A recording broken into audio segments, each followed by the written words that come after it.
All right, welcome to Quarantine Theater here with WSIL legend Darren Kinnard, now of Section618.com. Darren, the Cowboys and the Salukis, what do you remember about Oklahoma City 15 years ago?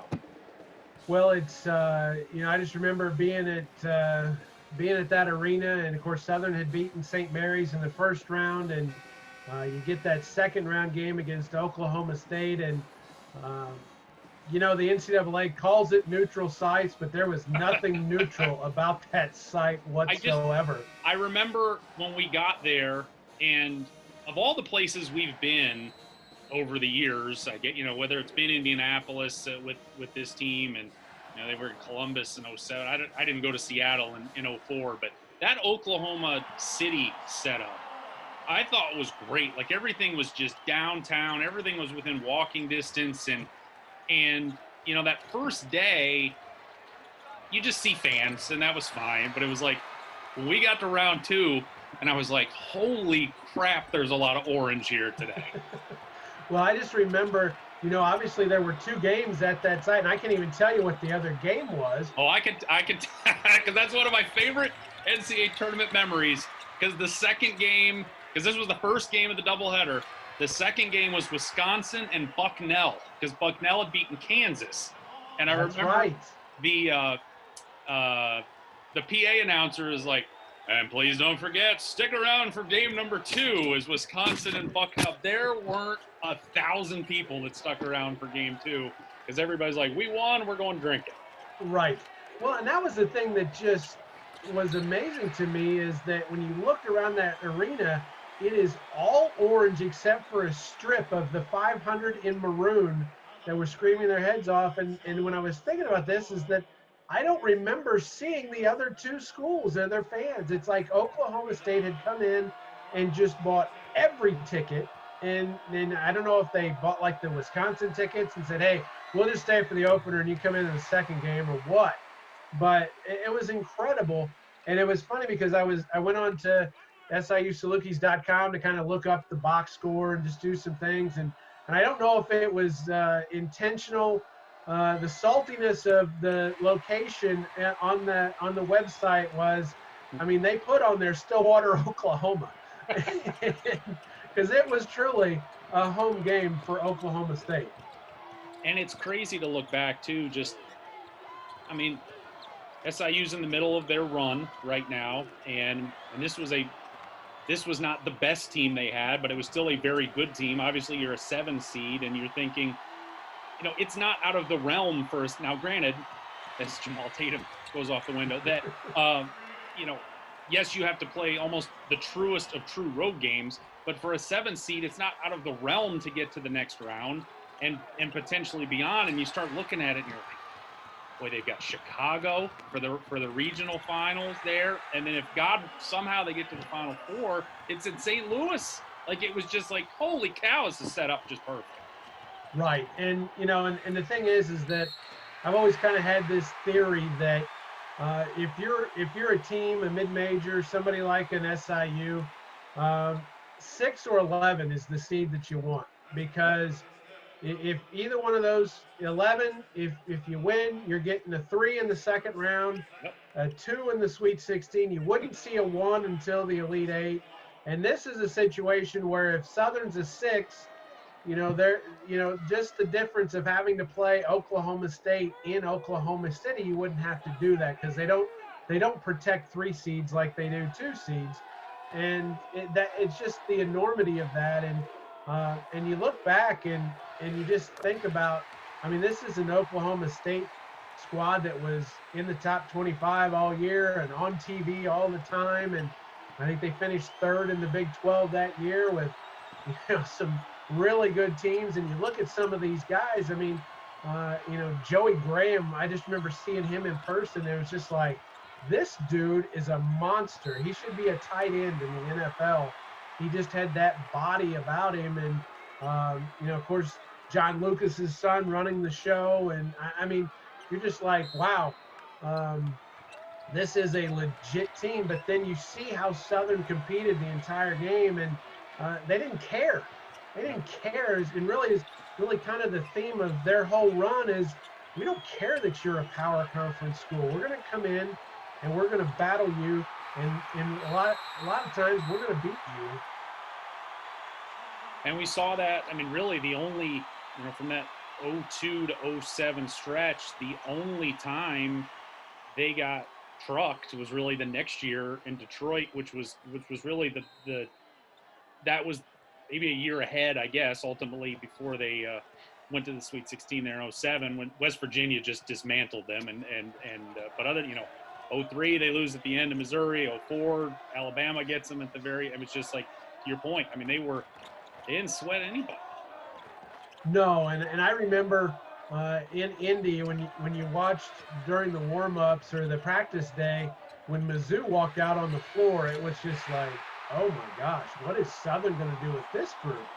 Well, by the end of that game, Missouri's guards didn't even want to bring the ball up against the Salukis defensive pressure, and then you're facing Alabama out of the SEC that following year.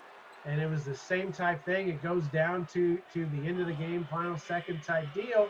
And then here, second round, you're getting a Big 12. And really that was to get a 7 seed and to not have to face one of those big boy teams was really kind of a statement of where this program was.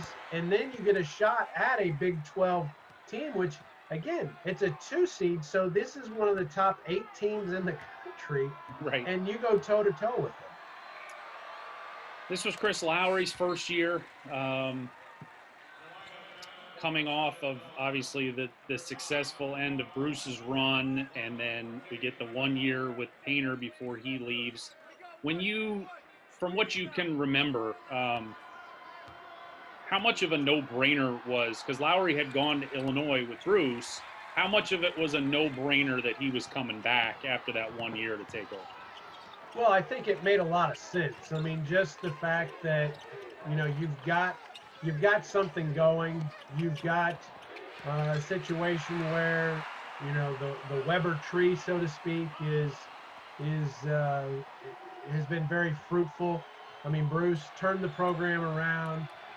Matt was able to take it to a new level in the fact that just the way they dominated the league in that 1 year, and so it made a ton of sense. And I know that Rodney Watson was another guy that probably thought he could have and should have had a shot at the job at that point. And, I don't know that you could have argued it, but the fact that Chris was a former player and had coached with Bruce, not only at Southern, but at Illinois. And so it did make a ton of sense for him to step in. And, these guys, they all knew it. And even the young guys that are freshmen, Matt Shaw is a freshman, Randall Falker's a redshirt freshman. They all knew who Chris Lowry was. And obviously it's a different situation when you're in the big chair wearing the big coat, but he was a familiar product for them, and able to just make this a seamless transition. That place was just loud. It was just this uphill slog from just the jump of I'd never seen an NCAA tournament game that was that, and I the only thing that has topped it in my decades of doing this now was in 2012 when we're there for Murray State, but we're in Louisville. But when Kentucky plays in Louisville, it was like, you're in a 23,000 seat arena and there's 20,000 people wearing blue. You're just like, okay, this isn't right, But that was. Well, and to that point, in 02, when SIU's in Chicago for those first 2 rounds, Illinois is also in Chicago. And then you had, as soon as Southern starts making a run, everybody in the arena gets behind Southern because it's the underdog. It's the 11 seed. It's a chance to, for an Illinois team, the Illini fans got behind them. You had all of SIU's fans. And, I think it might have been Syracuse was the 4th team there. It's like they don't care. They're rooting for the underdog. And, you know, I just remember Jim Herrick whining after the game about it feeling like a home team for an 11 seed and how that's not right. And, you know, it just, you know, stop. You're a 3 seed from the SEC. You should not blow an 18-point lead, and don't whine about the crowd. Yeah, and we probably would have gotten the same thing with, you know, when Murray, even though Murray was a 6 seed that year, playing Marquette, you know, in Louisville, and it was all the Kentucky people were rooting for little old Murray, you know, and old Buzz Williams, I'm sure, would have had a speech post game if he hadn't ended up winning that game. One thing I want to point out in this video. Yes. Check out number 14 for Southern, Randall Falker, as a redshirt freshman. And then think about Randall Falker, the senior that graduated, and just it is the enormous amount of work that young man did in the weight room, and on his game in general. I mean, it's incredible. And you look at, and one of the things when I was thinking about this game, and Ivan McFarland there, you know, ends up with 31. I would have loved to seen Southern with a senior Randall Falker play these guys, because McFarland's the kind of guy that you just didn't see in the Valley, a 6'10" cat that could do some things, that was athletic. But, you know, redshirt freshman Randall didn't have a lot of answers there. But, you know, again, I know how this goes, but it would have been an interesting just to see the difference in how Falker could have handled him. Yeah, you can almost just see from his body language, there's a little bit of like looking around like, okay, what exactly am I supposed to do here? Because these fellas, it's not Drake we're out here with right now. And there's Joey Graham. Like I'm saying, that dude is a freaking tight end. I mean, yeah, and Southern held him to 8, and that's, you know, this is a team again that was at the top of the Big 12. They finished 3rd, and Joey Graham was a guy that got a ton of ink nationally, and he got 8. Now, granted, McFarland got 31, and James On Curry ended up with 18, most of it in the second half. But I mean, that's what this Salukis team did, was that, you know, they defended people that weren't used to being defended. Aaron Brooks. I mean, I don't. Dude never said a word ever, and you know he's on the. We're not going to go Mount Rushmore, but he's on the short lists of just all timers in that place. Well, and DB is one of my favorite dudes, and just to see, you know, his growth in his game, and then, you know, I did the Hall of Fame piece for him when he, you know, went into the NBC Hall of Fame, and talking to some of these guys about, you know, the decision to redshirt him. And again, Darren's a guy that didn't say a lot, but the stories that were told by multiple people when they talked to him about redshirting, you know, his deal was, there aren't 4 guards better than me here. Bring them out here. We'll play them right now. And I love that. And, you know, but at the same point, 5th year Darren Brooks was unbelievable. I mean, he, you know, just, I mean, it was the right decision at the right time. What's that? 2-time Defensive Player of the Year, right? Yes, and you know, he just, it was incredible. And then the development of his game. I mean, and he was, you know, you don't want to call the original stat sheet stuffer, but I mean, there haven't been many dudes like him they're gonna go out and get you 15, 16 a game. They can also get you 8 boards, and they're gonna get you, you know, 4 assists and 4 steals. I mean, that's just, it's ridiculous. And just, he had such an effect on the game in so many different ways. And realistically, defensively, was really where it set the table. I love Lamar Owen. He was always one of my favorites. He just, you know, came in, and I know he was always the soccer kid. That was always kind of the deal with him. But one of my, and I think it was, God, who was it? It was Doug Gottlieb, and was it Dave Revson, I think, on the call for that bracket buster game with Hawaii that he had a follow dunk, that midnight game, and I remember Dave Revson's voice cracking during it. It was just always just one of those randos that sticks in my head 16 years later. But they're Well, hanging and in. it was one of those things, and it just really shows how Southern was a complete program, and the fact that when you look at these guys, there's so much variety. Matt Shaw, a true freshman. Randall Falker, a redshirt freshman. This is Jamal Tatum as a sophomore. You've got Darren and Stetson as the seniors. That's Mike Dale, a guy that had all sorts of potential and then just ended up not working out for him at Southern. But, Lamar Owen fit in exactly the right place. They get him JUCO from SIC, which, Todd Franklin ran the ship over there, and he created dudes that would defend, or you didn't play over there. And so it was not a culture shock for Lamar to come to SIU and have to defend. And then he's a guy that, you're gonna see, much like a Rodman, that you didn't have to run plays for him, and he just went out and was the energy guy. If you go get a rebound, and he would defend, and he would run on the break, and he would throw him down on the break or whatever. But it wasn't a situation where you had to run plays for him to be happy. Oh, Randall, just that sleepy look here. You just can't. It's like, in a lot of ways, that was just kind of him. But this was a big stage. This was a big stage. But to the point earlier too, it's a big stage. But gosh, I mean, there's guys on this team were in the Sweet 16 3 years earlier, and had been in the tournament every year. It's big, but it's familiar, and I think that was such a huge key to that whole decade, that it was like, man, we've been here, we've done this.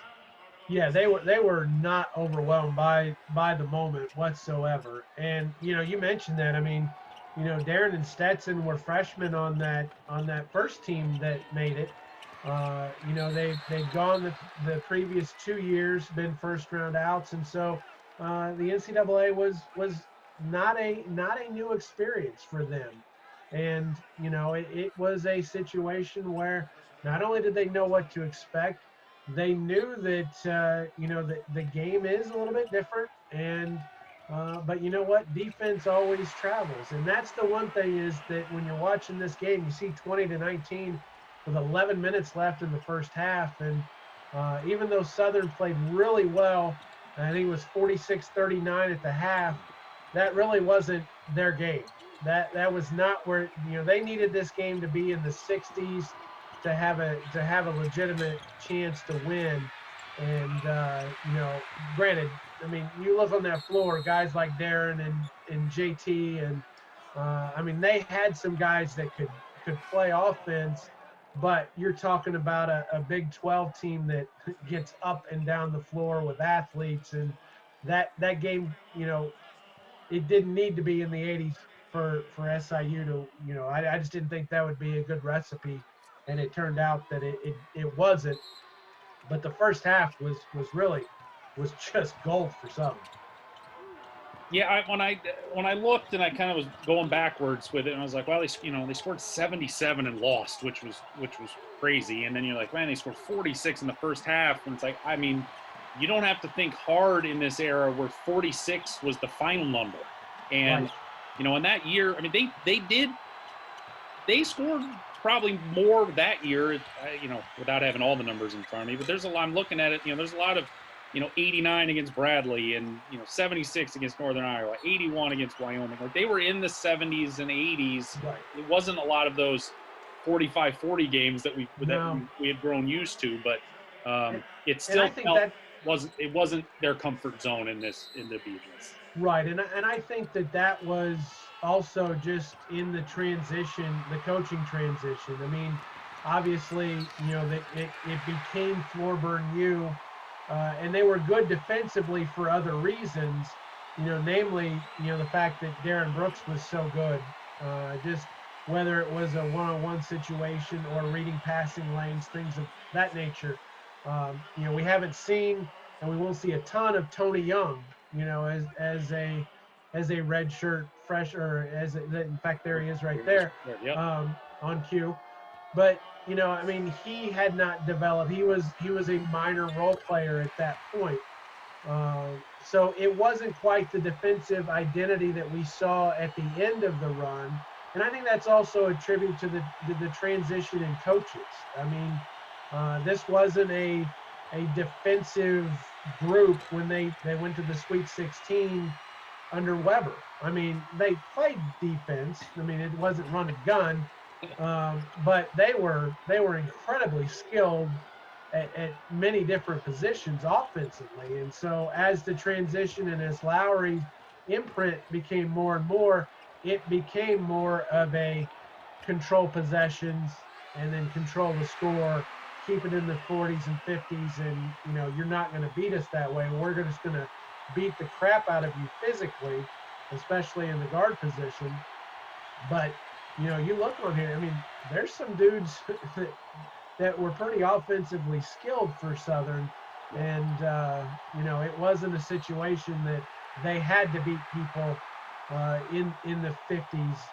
But in this particular game, it needed to be a lower scoring game than it ended up being.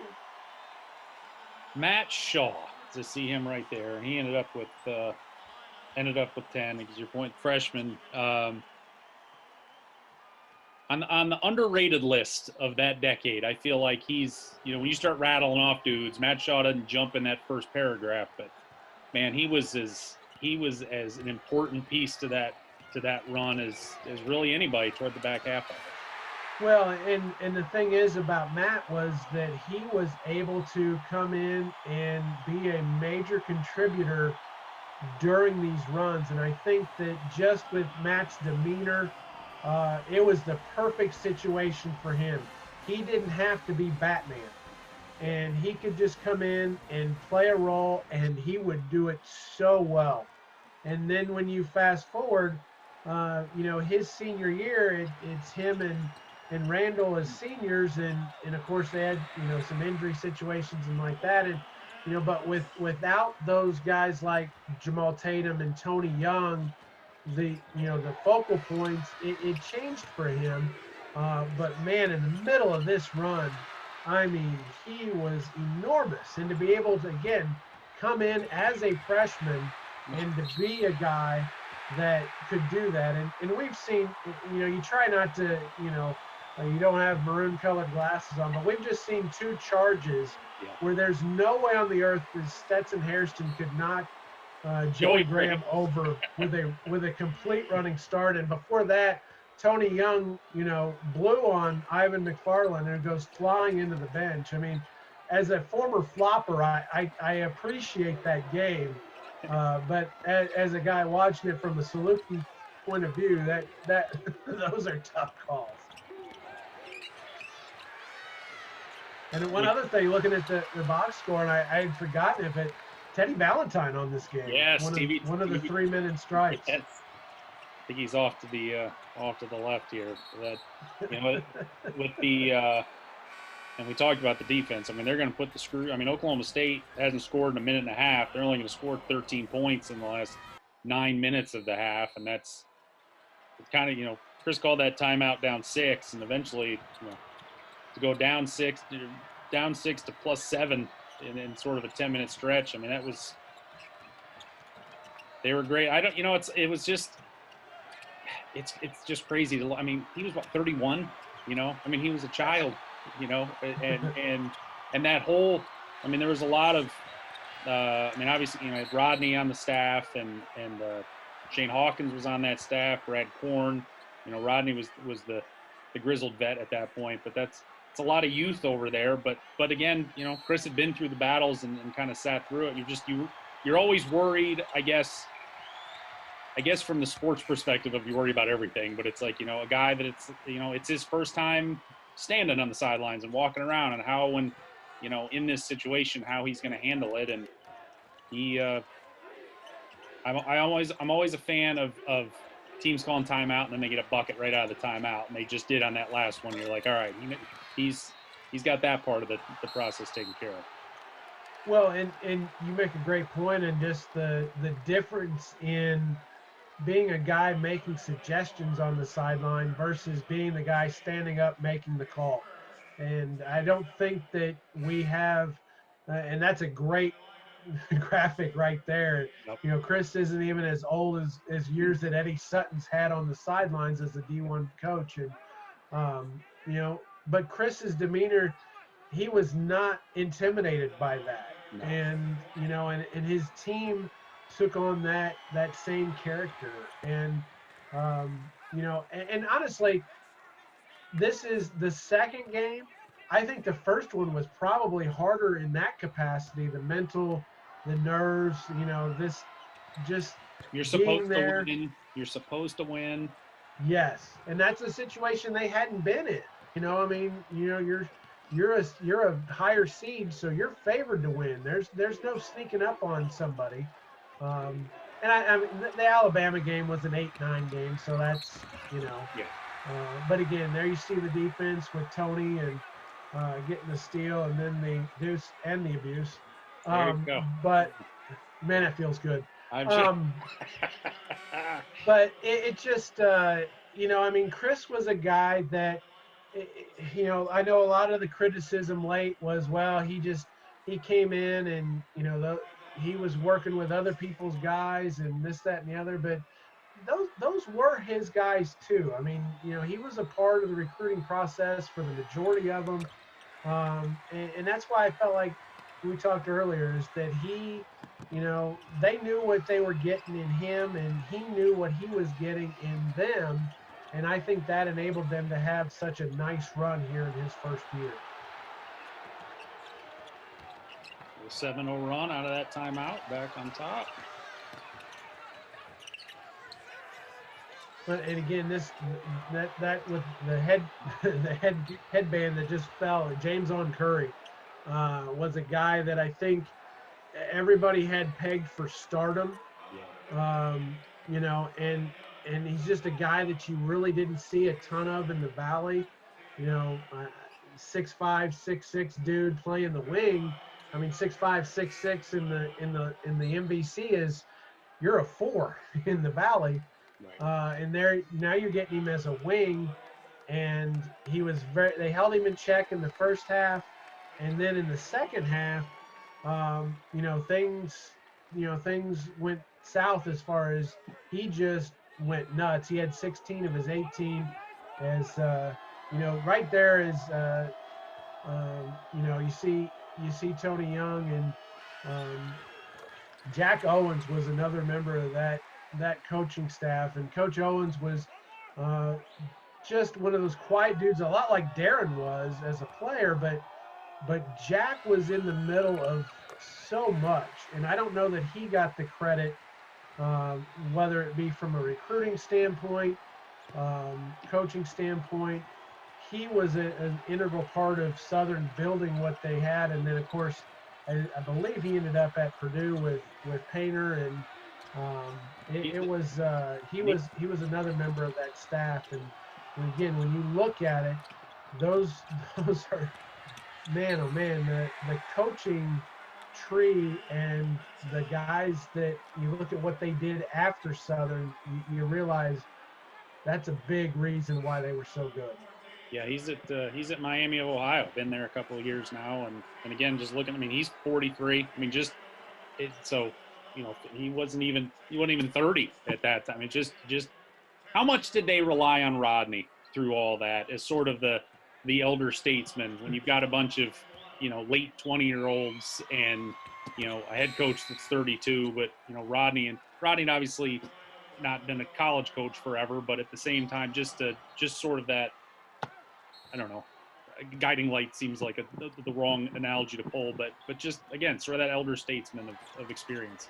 Well, and you mentioned about the youth. I mean, this was really before that was in vogue.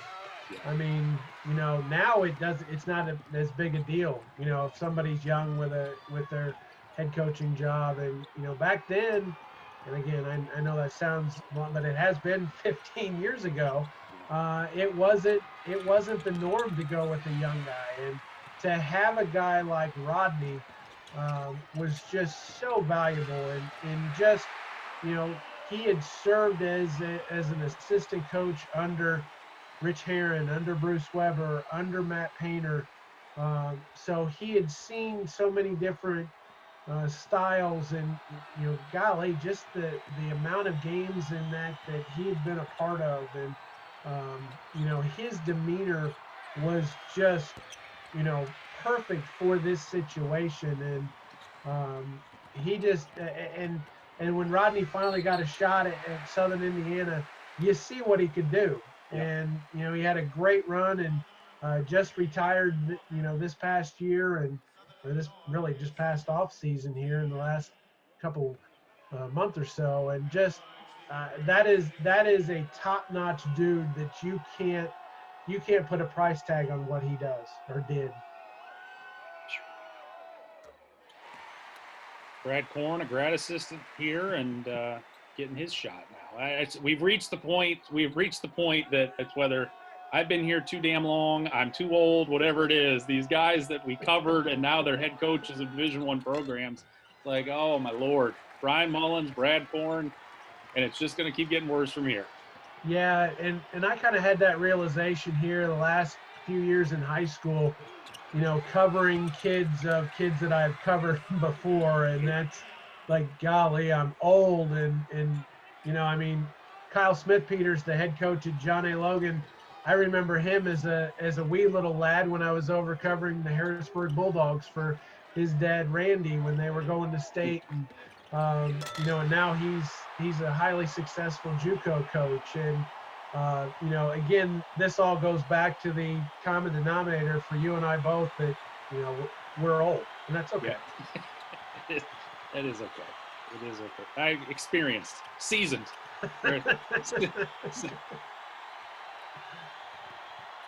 Mike Dale. You know, and you see right there,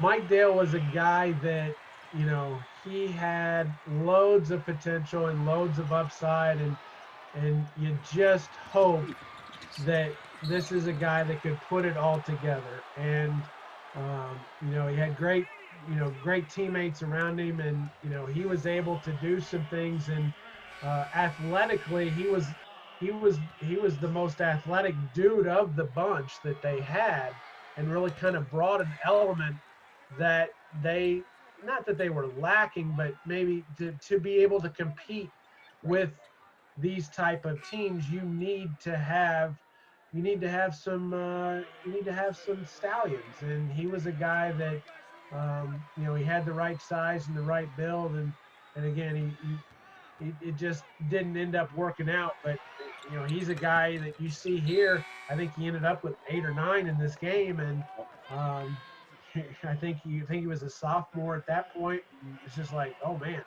this is going to be a key piece to the puzzle for a next few years.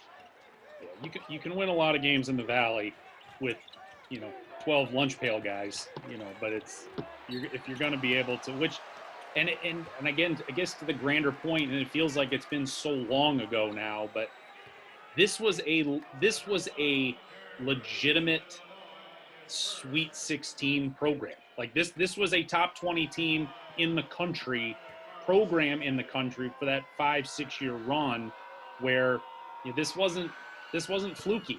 You know, this wasn't, and maybe that was when you do the autopsy on what went wrong after, you know, 07, and you know, maybe they started recruiting different types of kids. And I think we've gone into that in the past, that it wasn't, yes, you need those stallions, but they've got to still be the right type of stallions. And I think they kind of veered off path a little bit when it got away. Well, and I go back to something that I remember Brad Stevens saying in the post game after Butler lost to Duke in the national championship game. And they asked him, well, what does this do for Butler's recruiting?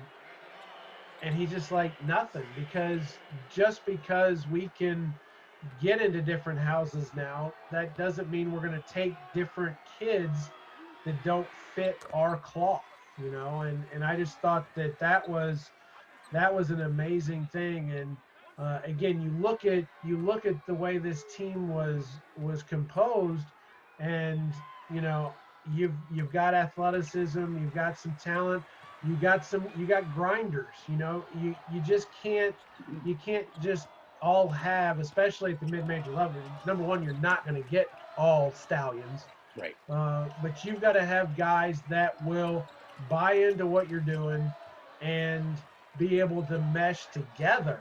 And that's what, you know, this run. And when you think about it, you know, over the 6-year run, it wasn't like they had one group that came in and just was dominant for 4 years. And I mean, this is over the course of time, and it was different ones. And you mentioned, you know, the year that they got whacked in the NCAA.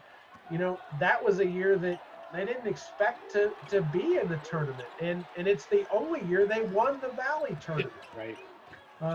And beat an extremely talented Bradley team in the championship to do so. A Bradley team that probably had 2 or 3 pros on it. And, you know, and you look at this team, you talk about level of respect. You know, the Salukis lost in the semis of the MVC tournament to the Barry Henson-led Missouri State Bears. You know, it shows how strong the league was at that point, because now, you know, the champ losing in the semis, you know, it's a crapshoot whether you're going to get an at-large bid. Not only did they get an at-large bid, but they're a 7 seed. Yeah. We're in the era here where you're getting 2, 3, 4 Valley teams in, you know, where RPIs are in the 20s, and, you know, which is crazy to even think of today, how far that's fallen off. But yeah, I mean, I think that it was sort of and especially to go through 3 coaches in 3 years, and even though that they're from, you know, the same tree, but it was like, this was the walk and talking definition of, this was a program. This wasn't a team. This was a program. And that's how, you know, this wasn't a one-shot deal. And you don't see that no matter how good mid-majors are. You know, go find me a mid-major, a true mid-major that made the tournament 6 years in a row and made the Sweet 16, you know, bookend there as well. It's a remarkable run that, you know, unfortunately, I don't know that there's nationally sort of that moment that sort of folks can hang on to and remember, but that sort of flashpoint moment, because they deserve to be remembered for the run that they had. Well, and I think that you touched on 2 very, very good points there. Is not only the 6-year run like that and the 2 Sweet 16s. And yeah, you can look at, you know, obviously Wichita going to the Final Four is a different thing, but you know, but they didn't do it over the period of time that Southern did. They had the explosion of a year or 2, and then it's not been the same since. And but then to add to that, to do it with 3 different coaches, despite being the same tree, I agree. It takes an already impressive accomplishment, and it takes it 2 more steps in my book.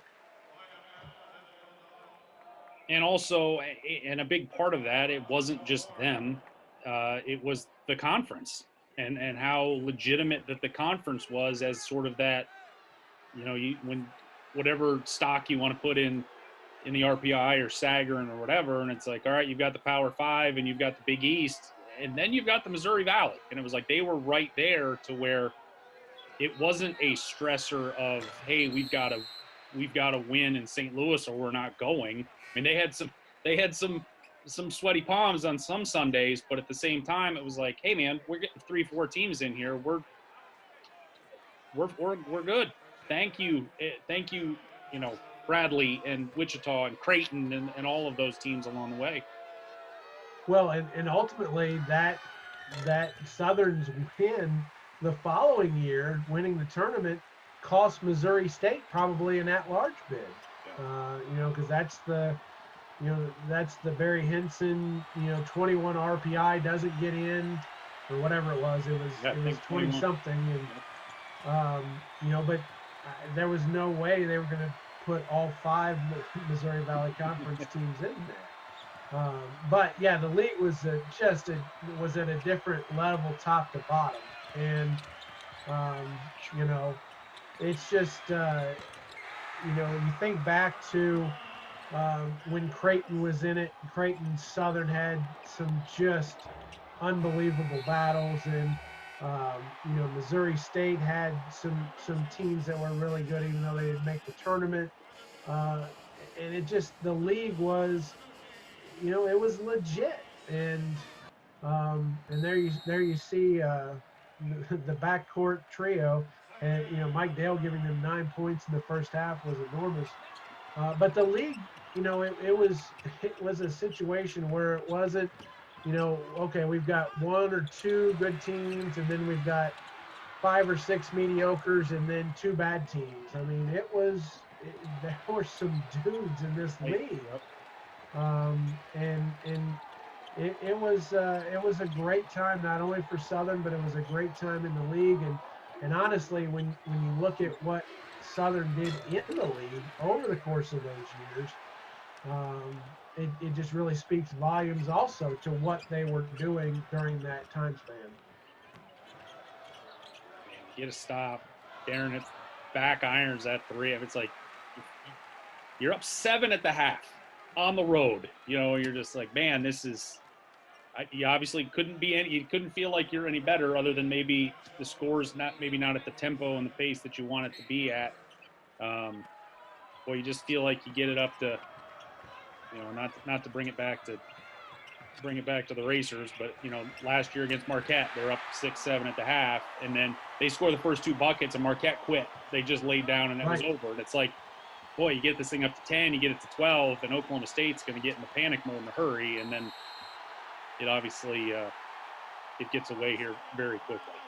Well, and that's the thing, is that if you come out and knock down that 3 to open the second half, and suddenly you're up 10, well, not only does it shut up all those orange people in the stands, you know, then there starts to be an apprehensiveness in the arena. And you and I have been in places where that is palpable. And, you know, the home team or the favorite, you know, they feel that too. And, you know, just as much as teams feed off the energy of crowds being great, they also feed off of the energy of crowds being apprehensive, or, you know, oh no, what's happening? And, you know, if suddenly Southern comes out and punches them in the chin right off the start, and they're up 10, and again, you don't know how it's going to go. But the flip side is they come down and Curry knocks down his first field goal of the game, and it's a deep contested 3, and then, you know, then that dude goes off, and suddenly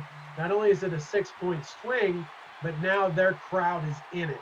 And this is, you know, the Southern weathers the first storm. It was the second storm that really got them, though. We were I feel like that wasn't the shot anybody in a suit on the maroon bench was all that happy about. I will never. You and I sat next to each other for this game, and I remember because they're going to come down here, and I think they're going to hit a 3 here to go up, and Chris is going to have to call timeout. And I just remember you leaning over and you went, well, 20 minutes of hard work just went out the window in less than 2. And it was like, and that was it. I mean, it's like you're up 7, you're feeling great, and then suddenly you're just like, what just happened? It's just this avalanche of, and right now, I mean, Tatum just took a bad 3. I don't know, we're just in a rush for no good reason at this point, and this place is, I mean, that's just dirty. It's like timeout, and now you've lost the building. I mean, that was really the worst part about it from the Salukis standpoint, was it was just 2 minutes. Not only, okay, they just scored 8 in a row out of the locker room, but you have whatever control of the room you had is no longer in yours. And that move that Curry just did, you don't see that in the Valley. I mean, no. On the break, stop, pull up, step back, knock it down. And again, this is a guy that had only had 2 points in the first half, and just kind of shows you how momentum and how things go. I mean, he hits that shot. Who knows if he takes that contested 3 if they're down 10. you know, and again, a lot of what ifs, all that jazz. But you know, is when a shooter gets one down, and then it's like, uh-oh, and then he hits that one, and now all of a sudden, you know, I think it ends up being a 12-0 run to start the half. But then, you know, even though the building's going nuts and, you know, everything's going against Southern, they've managed to right the ship here. And it's really, again, a testament to the fact of how tough-minded they were. They had experienced guys. Yes, this first 3.5 minutes or so was not good, but then they come right back, and eventually, you know, I think they hit him with 6 straight to take the lead. Yeah, it was. If there was that cliched characteristic that you could slap on this team for years, it was just mental toughness, and they were not going to. Everything was against them. I mean, like I said, just everything was against them in this. Once that snowball started rolling downhill, but I mean, this is one of those things you'd get run out of the gym by 20. You know, it's just the way it was going, and they refused to. It took, again, to your point, it took a little bit for them to freaking finally find the break, but they hung around. You know, and watching this, and really was just kind of the beginning, and it was the way that, you know, Lowry's imprint and having dudes like Shaw and Falker,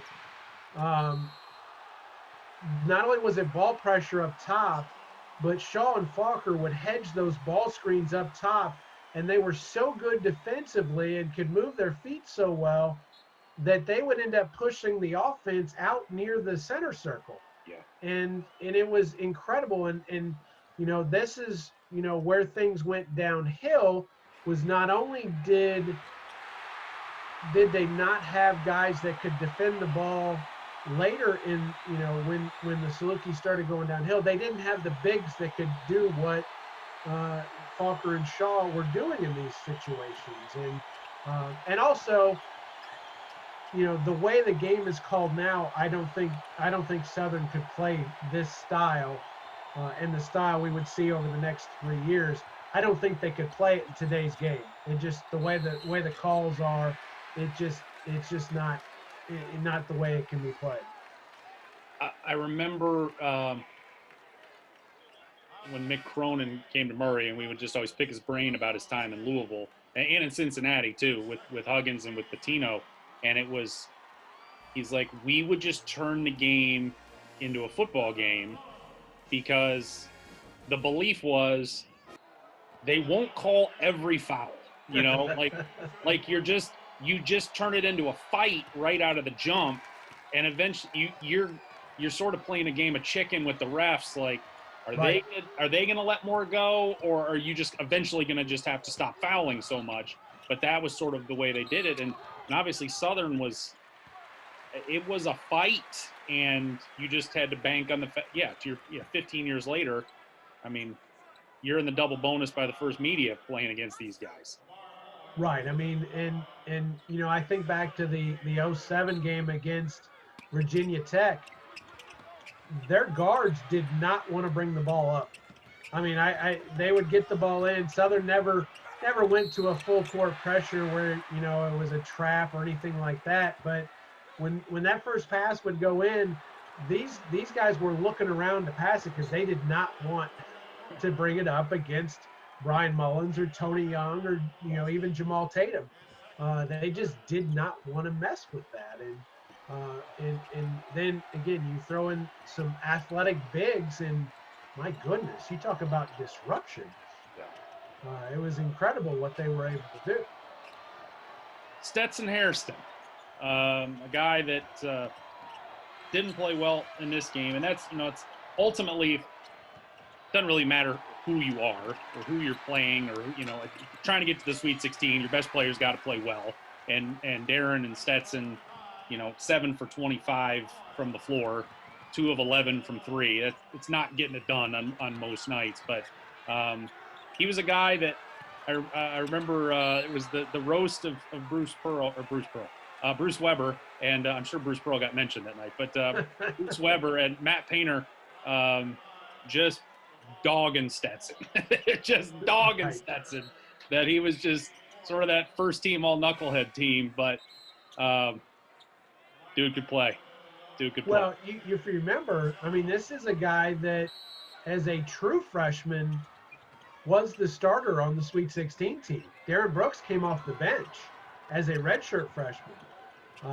So, I mean, Stetson's a guy that, yes, there were nights that he could go out and score big, but he did everything else. He defended. He was a guy that could handle the ball, made good decisions. But it's got to hurt. That your last game and you didn't play up to your expectations. But he was a guy that look.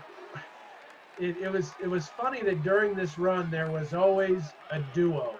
It was Kent and Jermaine. It was Darren and Stetson. Even the seniors of the year that was kind of unexpected. It was I think it was the, let's see, 05, 06. I don't know that they had that many seniors because that year they didn't have. They have no juniors. They have no juniors on this 05 team. Yeah, and so the year before that, in 03 and 04, when they went 17-1 in the league, the seniors were Brad Cord and Sylvester Willis, and those were the main guys. And while they weren't to the level of a Kent and Jermaine or a Darren and Stetson, but they were those rocks and major contributors. And that's what again, year after year after year, Southern was able to compete, and they were able to have these guys that would step in and replace the group that went on. And again, this is Randall Falker as a redshirt sophomore, and again, I don't know that I mean, we knew he was pretty good, yeah, but the level that he played at his junior and senior year was just ridiculous. And again, you go from 210 pounds to I think he was listed at 255 his senior year, and he didn't grow height-wise much. No. But that dude had a whiskey barrel for a chest. I mean he was a man. And again, here it just strikes me, how skinny he looks. And there's a point where Darren, here in the second half, and Darren, another thing I remember you leaning over and you're like, well, this is a pretty good peek ahead to next year's team, because at one point you've got Tatum and Shaw and Young and Falker was on the floor. I think it might have gone small, like Mike Dale was on there too, and you're like, man, this is it, there's always, and it's always the thing that when you have seniors, and obviously one of the all-time greats in Brooks, that no matter how much you've got coming back, there's always a step back as they try to almost recalibrate who you are and who, moving forward and so on. But there was still no, and we say that even though 06 was from a host, yes, you win the Valley, and you're never going to discount that in the end, but from a team that had maybe sort of on the national landscape was maybe that step back before you really sprung forward in 07. Dude, that was a nucleus that was really just kind of built for the long haul right there. And you got freshmen and Shaw and Falker and the sophomores in Tatum and Young that they were, and you're not worried about anybody leaving early. It's like these guys were they had built that thing for the long haul. Well, the other part is, and the reason why I don't think we'll see teams such as this or programs such as this constructed is because Southern did as good a job as anybody of redshirting. Mm-hmm. And, the nature of today's game does not allow redshirting. And yes, when I say allow, yes, you can still do it. But the question is, why would you do it? Because when somebody redshirts, now they graduate, and now they can go somewhere else. Yeah. And, you think back to 05, number one, that wasn't an option. but I couldn't see Darren Brooks transferring to somebody else as a graduate transfer. But then you go back and you look, and Randall Falker was a red shirt. Darren Brooks was a red shirt. And those were two of the main guys that were in the middle of all of this stuff. And, I don't think you'll see it this way anymore. Just because if you're a mid-major, why on earth would I redshirt somebody and invest in somebody who there is a great chance he's going to leave? And that senior year, when I should reap all of the rewards of all the investment we have made in this person, he's going to go and do it for somebody else. There is no incentive to redshirt anymore, especially if it's a high level player. Yeah, I mean, I've got coaches, they tell me that, when they do redshirt kids, and now it's as much for injury, it's not development anymore. It's just not, to your point, it's just not for development, but they're like, you will not go to their roster and see, R-junior, R-sophomore. It's like, they're just a junior and that's it. Just, not that folks can't figure it out, but they're not going to put a big spotlight on their roster like, hey, here's the guys we want you to come poach. Right. Well, and you think about it, and obviously injury is a different deal, but I mean, Randall Falker is really the poster child for redshirting. Mm-hmm. He was not ready to be just a post player, even at a mid-major situation. The reality was, though, Randall Falker at 22-23 was a monster. Dale Lennon, the old Salukis football coach. We were talking about a kid redshirting, and he said it's always a tough conversation. But he goes, the speech that I give him is, do you want to trade your worst year for your best year? And again, when you've got kids, 10 minutes into the future is a long time when it comes to foresight. But it's like, look, whatever you're going to do this year isn't going to be anything like you're going to be able to do 4 years from now if you've got the patience and the wherewithal to kind of hang on. But it's a hard, now even if you wanted to redshirt someone to develop them, kids don't want to stay. No, kids aren't interested. Regardless of the problems at the end about trying to keep them around, it's like I want to play. Well, it's that instant gratification. I have to go and get minutes now as a freshman, and I mean, again, it's the big picture, and not only are many kids not willing to do that, many of the people in their ears are not willing to let that happen because they want to see their kid or their asset, right, in there right now being a major contributor. And I don't know that even at the mid-major level, I mean, Southern had one this year that was, actually they had 2 or 3 that were really good. But, the Marcus Damask is a guy that came in and was, arguably one of, if not their best player. And, how you wouldn't think of redshirting him in Southern's current state, but if you were in a better state, how good would he be in 4 years versus now? But then you get to the point of, and again, I do not know him or his family at all, but would he be willing to do that? And that's the part that is tough to figure out. And again, Tony Young's another guy that is in that.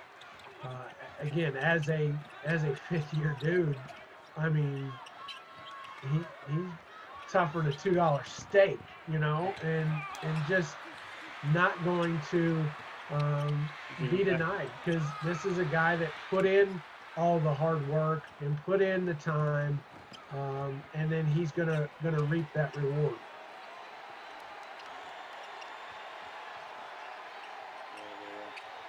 little time warp. We went backwards. Now we're back caught up. This was the point in the game, I think, to your point about the first storm, and then you get the second storm coming in, that it was kind of like remarkable. You're like, hey, you get to the 10-minute mark, and like, man, as bad as it is, we're down 1. And then the may not have hit the iceberg yet, but it's it's on the horizon very, very quickly here, where it's just you can only in these atmospheres, and look, you're like, to your point, you're playing a top 10 team in the country, like, you can only try to push the boulder up the mountain so many times before it's just like, dude, we can't do it one more time. Right, and that's the situation you get into of, when you're playing ahead, the pressure, goes to the favored team. And, when they're ahead, it's a lot easier to hit contested threes and all that when you're up 6 than when you're down 6. And it just changes the thing. And, Southern was up 52-51, and I think, the Cowboys scored the next 6. It was 68-57 was the biggest deficit. And even with that being the case, they proceed to go on a run and got it back to 4 late. And it's just, all those orange people in the stands are like, good grief, will this team just quit?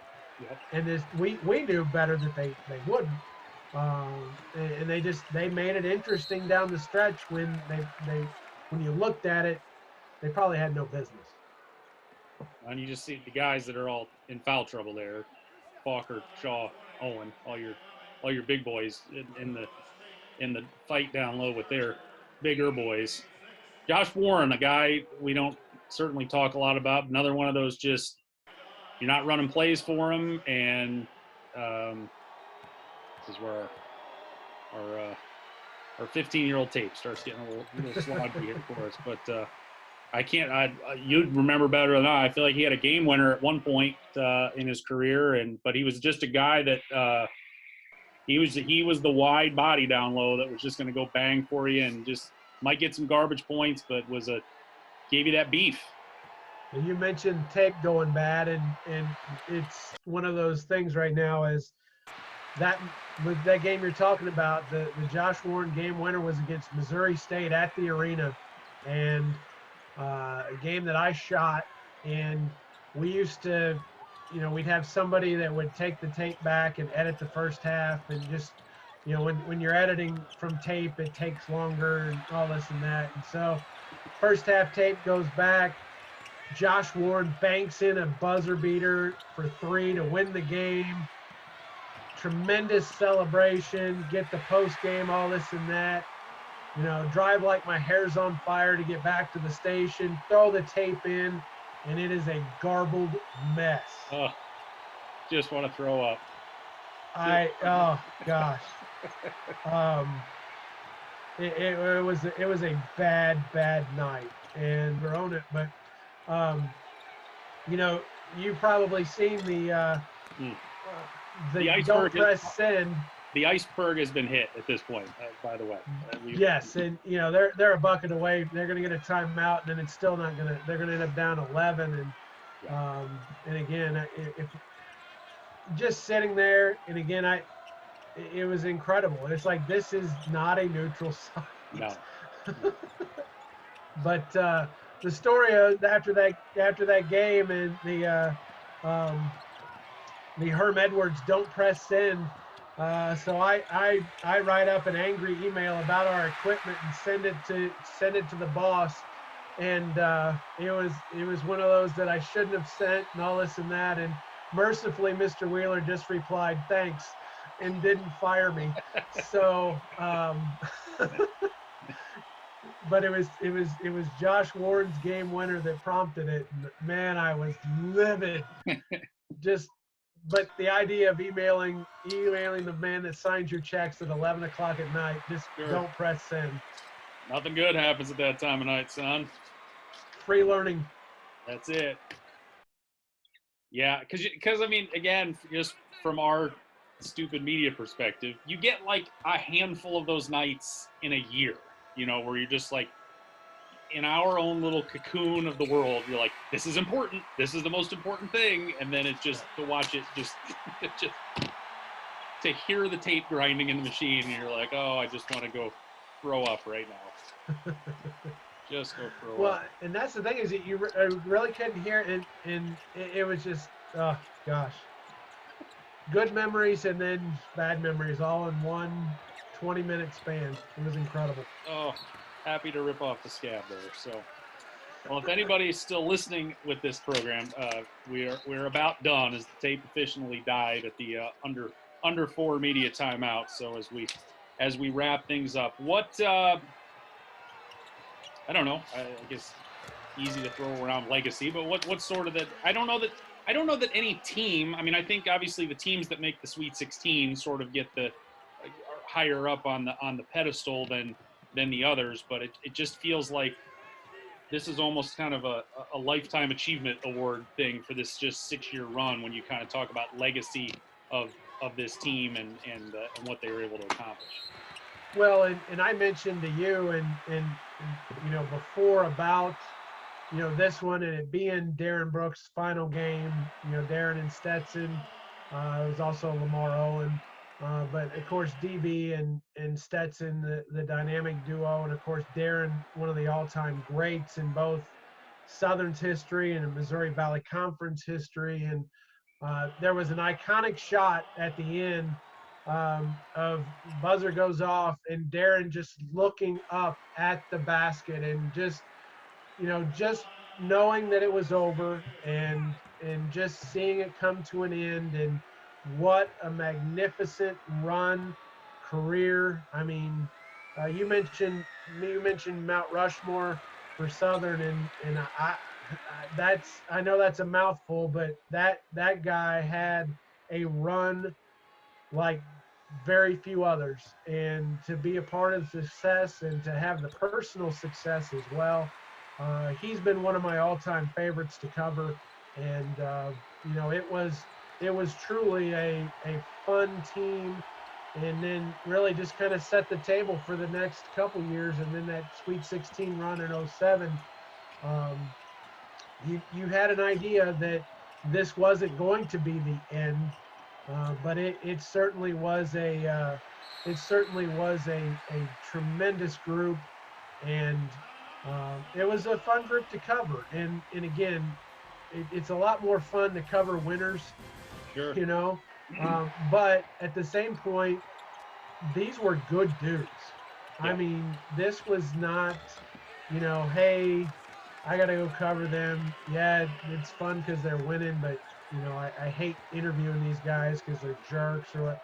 I mean, these are good dudes, and to see them have that kind of success, and especially Darren. I mean, like I said, he's one of my all-time favorites, having covered, and it was an honor to be able to put together his MVC Hall of Fame piece, because seeing the growth and seeing what he was able to accomplish, and even though they come up short in this game, it was still one heck of a run. I feel like we need to check an ID on old Ivan there. I don't know. Looks like he's about 35. There's another dude, man. Jamal Tatum, a guy that that backcourt, and of course Mullins was there too, but him and Tony as those seniors 2 years later, he sort of handled that. I don't know. I mean, I guess he was, like, to your earlier analogy, the Batman. He was probably felt like he was close to the Batman, maybe just because he had the ball in his hand as much as anything. But just another one of those guards that there's so many incredibly good players in this decade, and with Kent and with Darren, and he was so good. He was so freaking good. Well, and you look at, in this game, he ended up with 22, sophomore. And then it also, again, not to make talking about JT about Darren, but again, you've got the player of the year and the 5th-year senior and all this and that, but he was a guy that was willing to give up the ball, was willing to share.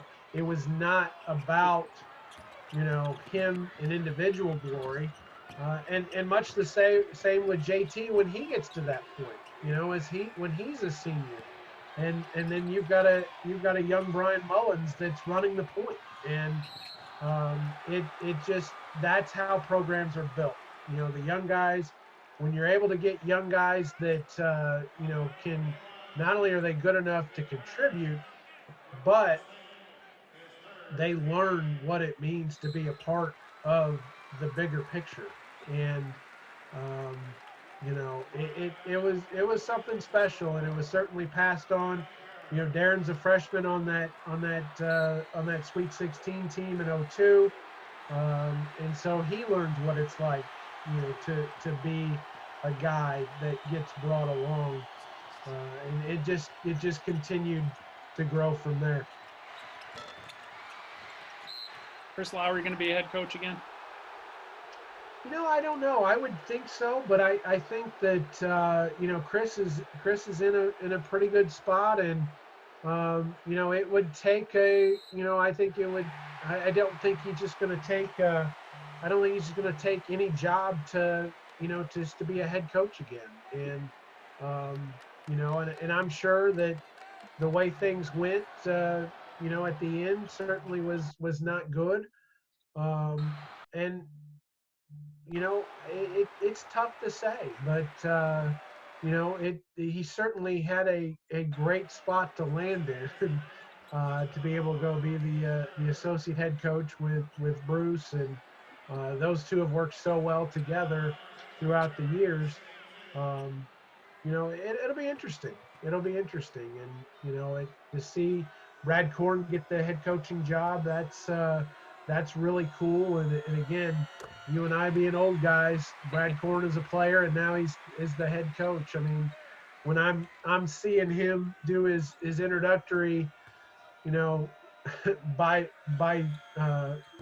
video conference as opposed to being in person. But I see Brad Korn, the player, against Indiana, running down after knocking a three and pointing to the crowd and doing all this stuff, and it's just funny how that all goes. But but I think if the right opportunity came along, I think Chris would do that. But I have no idea what his qualifications for right would be. But yeah, I could see him, potentially getting back in it. Our time has come to a close. Oklahoma State 85-77. They went on to get the win. Darren Kinnard, thank you for the time, sir. Thanks for having me, my man.